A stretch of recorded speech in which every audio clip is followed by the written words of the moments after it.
Hello everyone. This video is especially for third year students regarding प्रायोगिक सिद्धांत and चरक संहिता उत्तरार्ध for comparative study of ज्वर according to Acharya Charak, according to Acharya Sushruta and according to आचार्य अष्टांग हृदय Vagbhata. As we know all about Jwar especially, we know the Samprapti and Chikitsa Sutra both are very important. And in Charak Samhita, Sansrishta Sanipatita Prithagva Kupita Mala Rasakhyam Dhatu Mannavitya Paktim Sthaninisya Cha Sven Ten Ushmana Chaiv Kritva Dehoshmana Balam श्रोतांसि रुद्ध्वा संप्राप्तः केवलं देहम् उल्बणः संतापम् अधिकं देहे जनयन्ति नरस्तदा भवति उष्णं सर्वांगो ज्वरितस्तेन च उच्यते. जैसे द्वंद्वज दोष बताए गए, वातज पित्तज वात कफज पित्त वातज और सन्निपातज वात पित्त कफज और एकज वातज पितज और कफज. ये जब सब कुपित होकर रस धातु से मिलकर अग्नाशय के स्थान से अग्नि को निकालकर संपूर्ण शरीर में वृद्ध दोष जब फैल जाते हैं तो उससे हमारा संपूर्ण शरीर उष्णता को प्राप्त कर लेता है. इसी के बारे में आचार्य चरक ने चिकित्सा सूत्र में कहा है, वर्धने नये एक दोषस्य अक्षपणेन उच्छ्रितस्य वा कफ स्थानानुपूर्वया वा सन्निपात ज्वरम जयेत.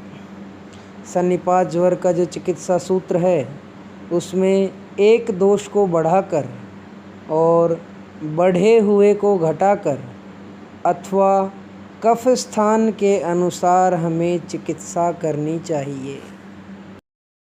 अकॉर्डिंग टू आचार्य सुश्रुत उत्तर तंत्र के 39वें अध्याय में आचार्य ने ज्वर की संप्राप्ति के विषय में कहा है, दोषः प्रकोपिता स्वेषु कालेषु स्वयि प्रकोपणैः व्याप्य देहं शेषेण ज्वरम् आपादयन्ति ही दुष्टा स्वहेतुभिः दोषाः प्राप्य आमाशय ऊष्मणा सहिता रसगम आगत्य रसस्वेद प्रवाहिणां स्रोतसां मार्गम् आवृत्य मंदीकृत्य हुताशनं निरस्य बहिर्ऊष्माणं पक्तिस्थानात् केवलं शरीरं समिव्याप्य स्वकालेषु ज्वरागमं जनयन्त्यश्च वृद्धिं वा स्ववर्णञ्च त्वगादिषु. आचार्य ने कहा है, वातादि दोष, काल, वर्षा, शरद, वसंत, दिन रात, अवस्था, वृद्ध, युवा और बालक, ग्रह आदि, क्रोध आदि, दिवा स्वप्न आदि, ये संपूर्ण शरीर में फैलकर ज्वर को उत्पन्न करते हैं. दिवा स्वप्न से ग्रीष्म ऋतु को हटाकर किसी भी ऋतु में दिवा स्वप्न को रोग कारक बताया गया.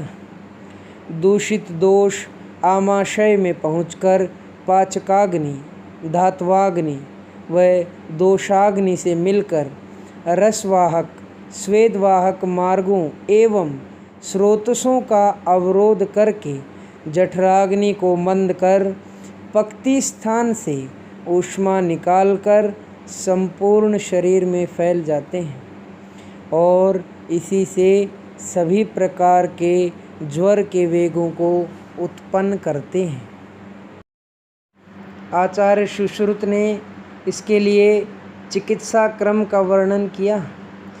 चिकित्सेत्य ज्वरान् सर्वान् निमित्तानां विपर्यैः श्रमशया अभिधातोत्थे मूल व्याधिम उपाचरेत.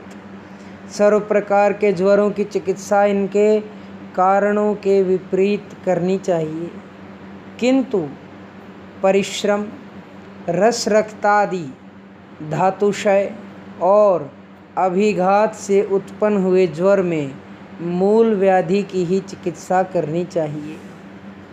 आचार्य वाग्भट ने संप्राप्ति ज्वर की जो लिखी उसमें मलः तत्र स्वयि स्वयि दुष्टाः प्रदूषणै आमाशयं प्रविश्य आमम् अनुगमय पिधाय च स्रोतांसि पक्तिस्थानात् निरस्य ज्वलनं बहिः सह तेन भी सर्पस्तन्तः सकलं वपु कुर्वतो गात्रम अति उष्णं ज्वरम निर्वर्तयन्ति ते।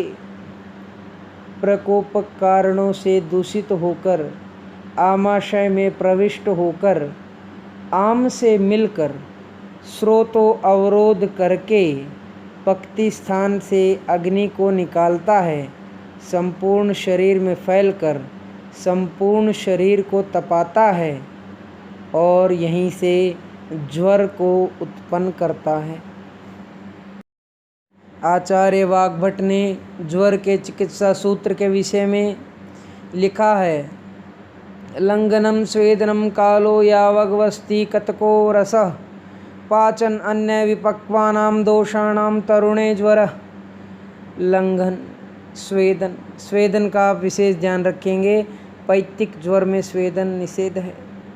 वस्ति, पाचन, दोष पाचन तरुण ज्वर के लिए विशेष चिकित्सा बतलाई गई है। आचार्य ने भिन्न भिन्न प्रकार के ज्वरों का वर्णन किया।